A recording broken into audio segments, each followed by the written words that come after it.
Hi, welcome to the Dog Dev Share. Thank you so much for joining us.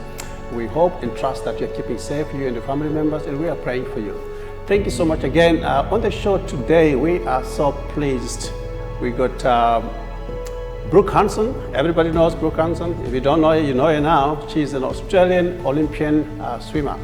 She has got an interesting career, and no doubt she was on my focus, and I'm so pleased that she's on the show. Brooke, thank you so much for making it all the way to our studio. Thank you so much for having me. It's really exciting to meet you and to be here today. It's really a great favor or great honor to be on the show. You are amazing. Yeah. You've had an interesting career path. It wasn't easy, but it was worth it. There's been pitfalls, but you were determined. Your goal was to go and represent Australia for the Olympics, and it all happened in 2004. But you came into the limelight in 1994 when you called up to represent Australia for the Commonwealth Games. How was the feeling then for you?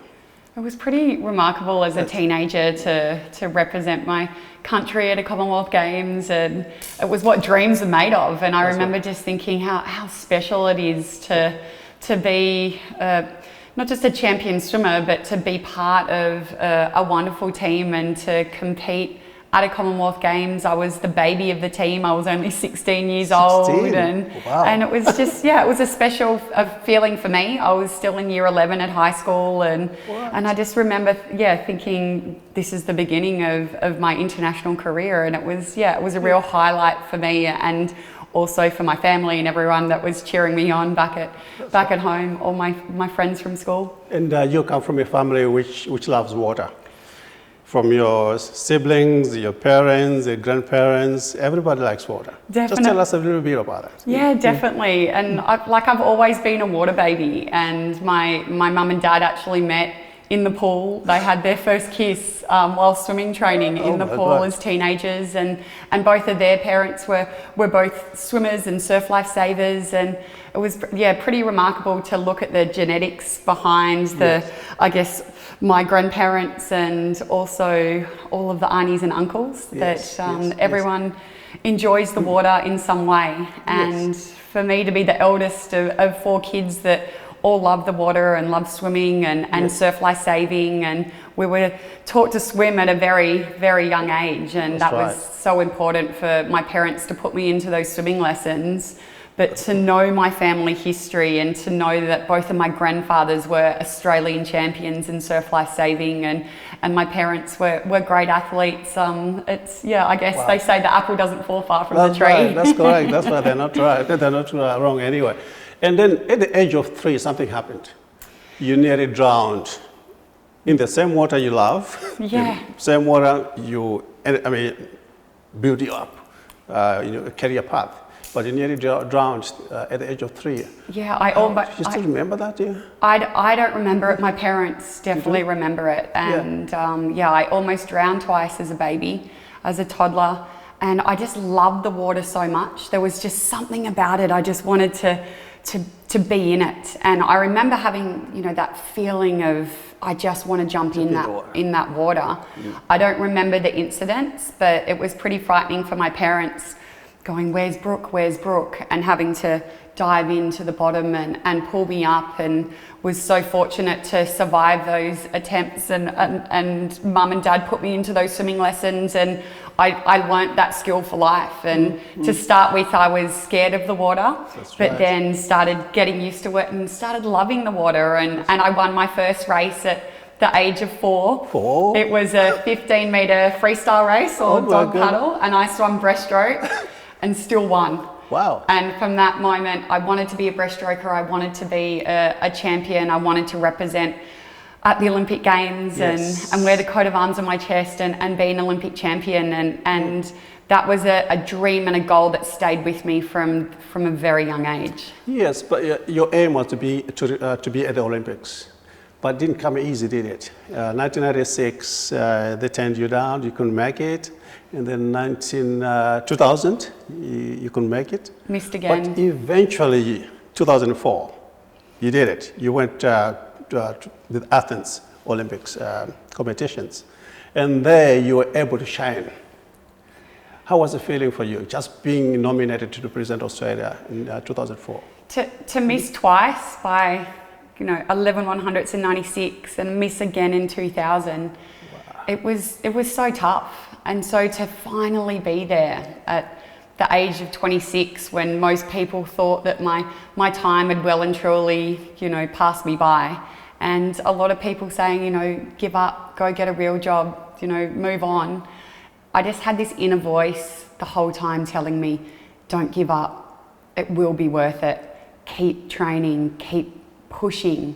Yes. And that inner voice, it was that little child, that little 4-year-old who loved the water, who just wanted to swim and win races. So when I stood there as an Olympian, as an Olympic finalist, I remember again just looking at the water and going, wow, I love the water and I want to dive in and just swim the fastest race of my life. And I finished the 100 metres breaststroke in second place. I swam the fastest time of my career, personal best, wow. which is what you want. Wow. And I finished with the Olympic silver medal. Yeah, you're gonna show us. And and that's the Rio. Oh, that's from Athens as well. Wow, so, there we go. Yeah, this is it. That's the real one. That's the real one. That's amazing. Yes. That's amazing. Amazing. The gold in the medley relay and silver in the 100 metres breaststroke. Wow. And they put the medal around my neck, and it was such a special feeling. But it was the journey. The journey. And it was when you stand there and receive the medal, and I just felt so much energy from that journey of I didn't give up. For 22 years I believed and I dreamt about it, and finally I achieved it. And that, those moments in time where you sort of just pinch yourself and go, good on you, you didn't give up. You listened to your inner voice and you made it happen. And I returned from the Olympics as the happiest silver medalist, because I never thought about how I'd lost the gold medal or how I'd just beaten my teammate who'd won the bronze medal. Yes. For me, it was a golden reward for not giving up. That's right. Not giving up. And from the age of 6, I think that was your dream to be an Olympian. Yeah. And I read somewhere, you were walking and talking like an Olympian. So you're really believing in yourself from that age of 6 yes. all the way. And then it paid out at the 26. Yeah. And talk about hard work, motivation, perseverance. But not only were you facing the competitions, the physique, the psychological, emotional part of it, you had also some other things to look at in your life, in the family, and all those things. Yeah. How did you put it all together? At times it was really difficult, and I'm not going to say it was easy, because it wasn't easy. But I had great mentors, I had supportive parents, a wonderful family. My dad was a sports journalist, so he'd interview so many champions over the years. And that was special as well, because those champions and heroes and mentors motivated me. Wow. And they were Olympians.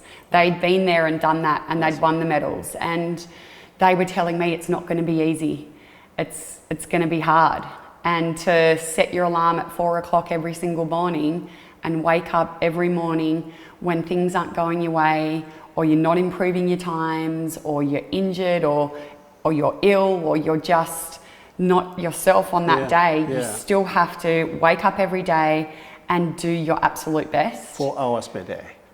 Hours upon hours. 4 hours in the pool, going up and down, sometimes a black line, sometimes a blue line, and then doing recovery and gym work and working with the psychologists on your mental strength and really visualizing the perfect race. A lot of training in the pool, 70 kilometres every single week. Did you get any funding all the way? Were you funding yourself? There was a little bit of funding from the government along the way. Yes. A small amount, but I was also studying at university. Yes. And I was working 2 part-time jobs. Oh my God. And training full time. And you learn about time management skills. That's right. Yeah. You learn about goal setting and all of everything that I learned along my way, I've then been able to implement that into life beyond the pool. Yes. But the biggest thing is is resilience. Yes, that's a key one. Resilience, not giving up, finding motivation and being determined to succeed no matter what the odds. Yes. And there's times that you doubt yourself, and that self-doubt can just take over, and you can really just, I guess you find that you're just down and out. But you have to pick yourself up. And that's what I found, that every day if I pick myself up, and I wasn't the best of swimmers. It didn't all come natural to me. I wasn't always a champion, but I just worked really hard every single day, and I'd show up and give 110%, and that's all you can ask of yourself. That's right. So having started from 2004, you're now on the limelight. You did it up there. A few months down the track, you were in Indianapolis in the United States. Yeah, Indianapolis. And you scooped lots of gold medals there. I think did you get 5 or 6 to yourself? Did you give anybody else? I did get 5 individual and gold in the medley relay with my teammates, and we won the gold medal, broke the world record, and was still a huge highlight of my career to go over there and win the 6 gold. But I remember people saying, you know, what's the difference? Like, you know, are you taking performance-enhancing steroids, or what's the difference? Like, you have to deal with all that stuff in the all bedroom. of a sudden, what's the difference? Yeah, like you were okay as a teenager, and then you were missing. Where did you go, and what did you do? I was still training, and I was still trying to get there, but I was trying to climb the ladder. And in 2004, when I won these 2 medals, it really just unlocked this belief in me. And I put my shoulders back and just started believing that this is what I was meant to do. I was meant to be one of the best swimmers in the world, and that is a special feeling to have when you finally feel you've got it. You're completely happy, you're there. Yeah. And then the 6 medals it just felt like it was a reward for never giving up, for unlocking that belief, and for being true to myself. Yes, that's fantastic. And what I found amazing about you is you're allergic to chlorine. How did they work out? Do you just quickly come out, or do you get itchy? What happens? Well, to start with, I was getting itchy and I had some rash. And when the doctors found out that my sinuses were just completely collapsing, they said, "You're allergic to chlorine." And I said, "But that's my career. But this is my career. This is what I do. I want to win the medals." And to find out I was allergic to chlorine at a pretty late age, and I had 2 sinus operations. I had a whole entire nose job done, and it was pretty tough. Actually going to hospital and just being so worried, would I ever be able to swim again? And having those operations and the time out of the water, that was hard as well. But it was those moments when you're told you can't do something, or you're allergic to chlorine, or you've got to go and have an operation, or you're out of the water. That made me want to. The emotions behind it. The emotions and the determination I will get back, and I will prove to myself that I will be a champion. And you just find out in the darkness of those moments where you're in hospital and the doctor said you're allergic to chlorine, or you've had another operation, or things aren't going your way. Yes. It's in the darkness when you have that final thought at night before you go to bed. Yes. That final thought just has to be a positive thought. Sleepless nights, crying, emotions, everything. And you can, it's okay to be vulnerable and have tears and think, why me? But the why me has to turn into some real positive energy moving forward, so you can continue to find why.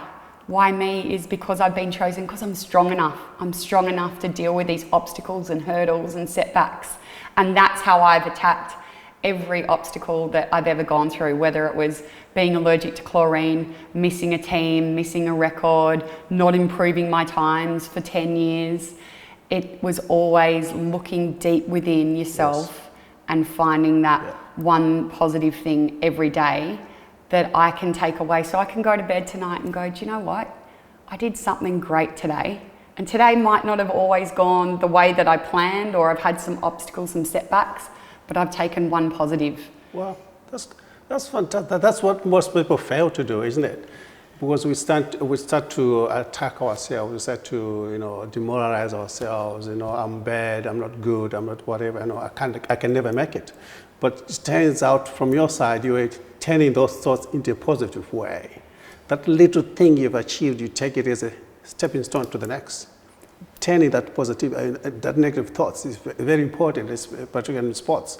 Even in the health settings, you have to turn those negative thoughts. That's why people end up with depression, anxiety, and all that stuff, because it's the negativity towards yourself. You're attacking yourself.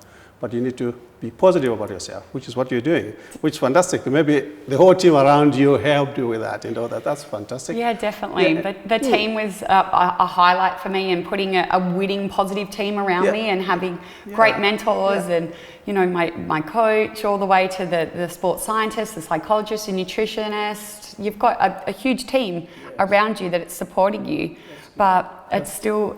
It really does. Yeah. It's that little bit that's got to come from within, and you talk about mental health and about struggles, but if you only have one thought, you have to make it a positive one. Yes. And that's the mentors that have told me, live with positivity, live every day like it's your last, never give up, believe in yourself, and that got me through my swimming career.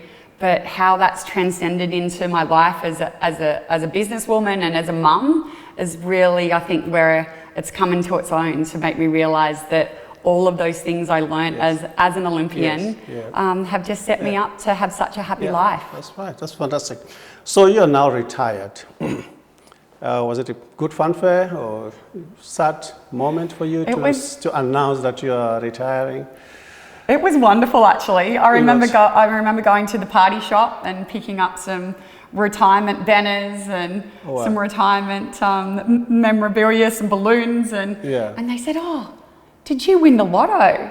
And I said, "What do you mean?" They said, "Oh, you're retiring, but you're so young." Yeah, no. I said, "Well, for a swimmer, it was quite old to retire just before I turned 30, and I was just ready. I was just ready to move on. I had married a fellow swimmer, and we were just ready to start our own family and to...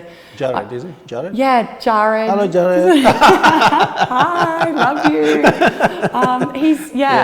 you. We've been together since I was 18, so we've been, we're soulmates and been together now, 22, 23 years, and I love him, but we wanted to raise our own swimmers and to have kids, and I really felt when I retired, I was happy being a swimmer, but I found that I just felt like I was a free butterfly. Like when you're swimming, you are in a cocoon, so you're quite, I guess, self-absorbed. Like I have to be the best I can be every day. So nothing else matters, but you're really focused on yourself. And so for me, I felt like finally I can be free, and I can catch up with friends and stay up a bit later, and I can go for a surf, and I can do these things where I couldn't do that before because I was really solely focused on being an elite athlete. But you haven't left swimming per se. You're not a trainer now? You do training still? Well, I do some swim clinics, but I still swim. Like I still love the water. I love being fit and healthy, and so decided not to go into coaching. I wanted to more go into mentoring and really empowering athletes and corporates and just everybody to believe in themselves and to find purpose in life. So I enjoy doing that, and I enjoy talking to kids and doing clinics on that real goal setting and the time management and dealing with the nerves and and how you can adapt and overcome to be the best that you can be. So giving back to the community, pretty much your experience and resilience and stuff. And also, apart from that, you are always everybody's seeking you to be what do you call this? An MC for big corporations. You've done many of them. So many companies have appeared. Not only that, you are also passionate about motivating women, in particular women with children, like you're talking about mental health and resilience. Tell us more. There could be young women there early age of the career, whatever career it could be, maybe golf, it could be football, it could be anything. They need to be motivated. They need people like you to tell them it's possible, it can be done. Somebody could be downtrodden now, has failed in this, they haven't got the resources, they haven't got anybody to mentor them, and yet they got that driving thing, the sixth sense you're talking about, telling them you can do it, you can do it. How can we tell that a young woman or young man who's saying, I want to be an Olympian, I want to represent Australia, but hey, I'm not getting anywhere. How can you motivate that person? I think it's whatever you decide that you want to be or you want to do in life, you need to be true to yourself. And being true to yourself is holding yourself accountable. And whether that's wanting to be an Olympian or wanting to be a firefighter or a stonemason or a hairdresser or whatever your goal and your dream is to what you want to achieve. And everyone has a goal. They have a dream. They have something that they aspire to be. And so for me, I loved winning these medals, but they don't define me as a person. Correct, that's very good. What defines me is what I'm passionate about. And you were saying about emceeing, speaking, women's workshops, motivational speaking, inspirational speaking, my television work, radio, whatever I decide to do on that day or on that week, I put 110% into it every time. And so when you're looking at motivating yourself to never give up and to aspire to be something, I think the most important thing is that you've got to set a goal and then you've got to make sure you're accountable. And accountability goes a long way because there's so many people that can say, I want to be an Olympian, I'm going to be an Olympic champion, but they don't hold themselves accountable. And being a champion, it takes sacrifice, it takes a lot of training, but it's the sacrifice ends up being a choice, and it's a choice to be the best.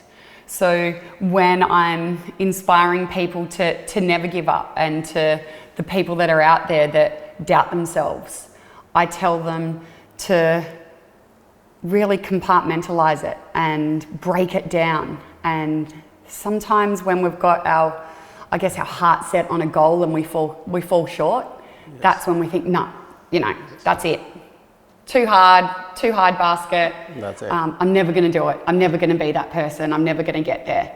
But it's the people that continue to rise above those challenges, that continue to find that motivation within to go, do you know what? I didn't get there that first time or that second time, or, I failed that subject at university, or, it's too hard because I'm so busy. And this glorification of busy, it has to stop because I'm too busy to do this, or I'm married, I've got 3 children, I know that we all have a lot on, but it's trying to find the time to still find your purpose, your passion, and to never give up. And too many times we doubt ourselves, we doubt our ability, and we throw in the towel. And that's the moment you want to pick up the towel and say, hey, today and every day I've got this, and continue to do it. And even if someone tells you can't, because there's so much judgment. Well, of course, lots of it. Too much judgment. Social media, you name it. Yeah. And you have to deal with that negativity. Yep. Yeah, like you said, that shouldn't define you. You know yourself. You know yourself. You know yourself. So people can say anything. Yep. That's expected. Yep. Especially if you are on the platform like you are, for instance. You get it. Good and bad, the good and bad, ugly. The good, the bad, the good, the bad, and the ugly. But and I'm always, people look at me and go, oh, healthy Olympic champion. What's she ever had to go through? That's right. Well, you haven't walked in these high heels, but I've had to go through a fair bit. And I almost drowned twice, and I had the sinus operations, and I had to bury one of my children who was born premature and lived for 9 months.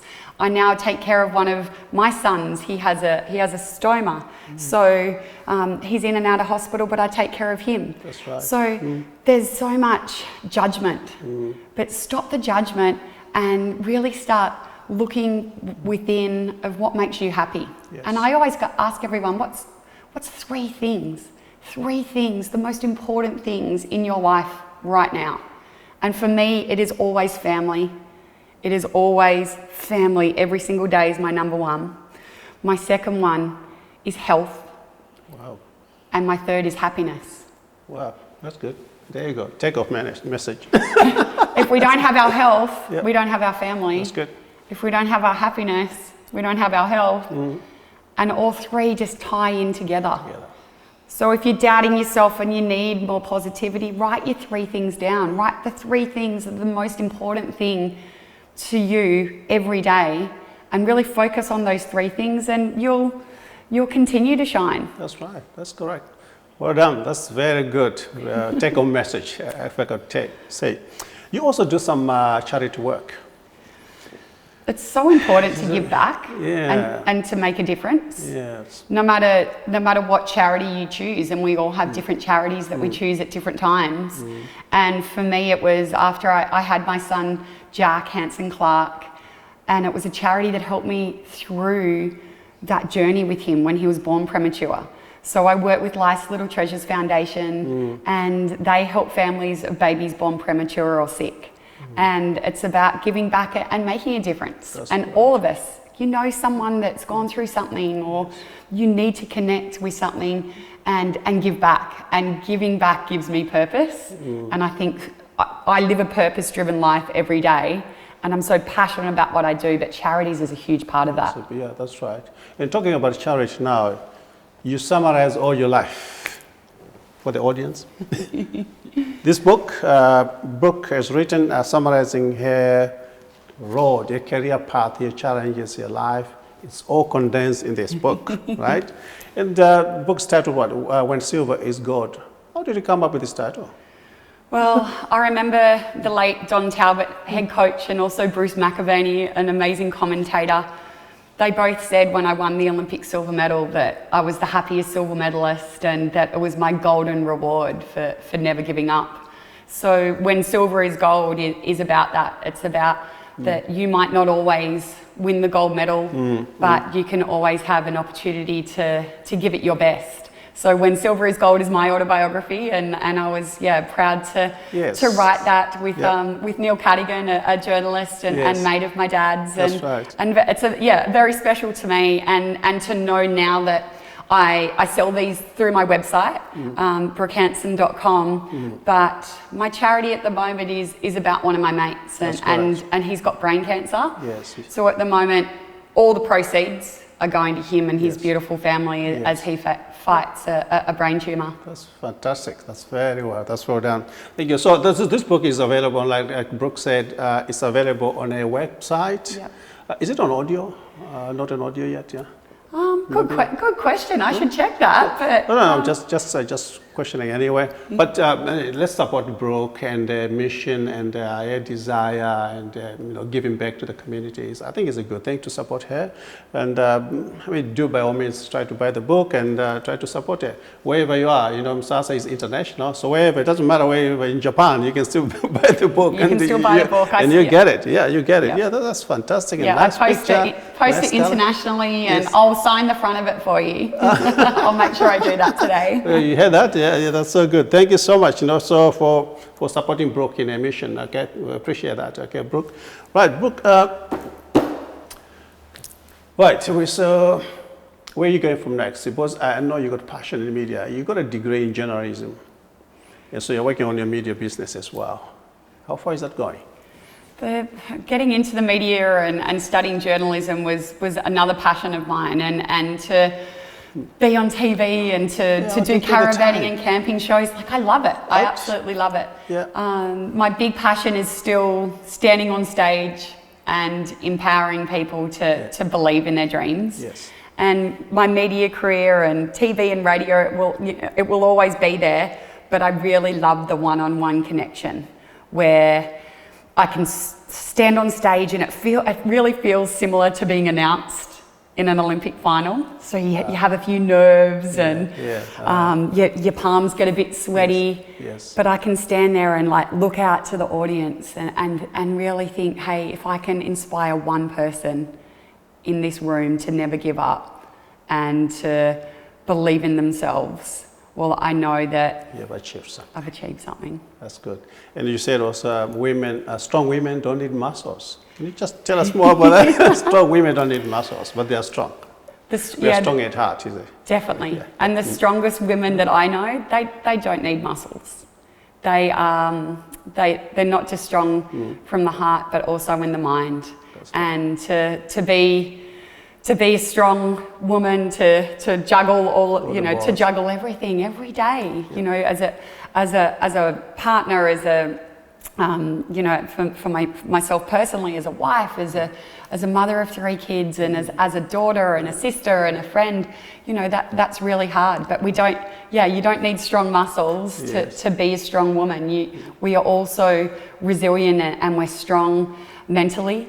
We're strong physically because we're on 24 hours a day. Right. As soon as the kids wake up at 6 o'clock in the morning, we're up and we're ready to go, and we're juggling everyone's routines, and we're making healthy meals for our family. But being strong can also show that you can be vulnerable with that, and that it's okay at moments to say, hey, I need a hand, or I need some help, or don't feel like you need to be that strong woman that can do it all themselves, and delegate. And then it's okay to also just sit down and say, I'm having a cup of tea, I'm relaxing, and I'm just having some me time.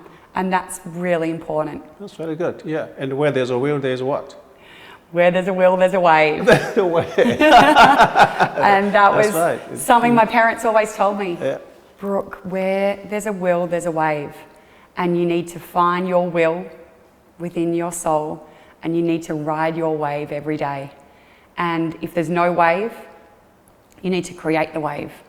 And you can create the wave, gather the momentum, and just continue on in a positive way. And I'm so fortunate to have such positive parents in my life that told me that from a very young age, and that I've now been able to inspire other people to find their wave and to find their will. Yes, that's good. That's fantastic. No, we appreciate you, Brooke, for coming to the show. That's fantastic career path. We thank you for whatever you're doing, your future plans, media, and motivation, whatever you're doing. Please, we just say thank you for that, and thank you for taking Australia to another level, for representing your country. It's something quite rewarding, to represent your country, bring something back, or the thousands, the millions of people, cheering you up. It must be very rewarding for you. So we thank you for that, and for that moment, coming to our show, and we support your book, and hope, please don't forget the book, buy the book. And yes, we got the medals here, that's ours. You can't have those ones, okay?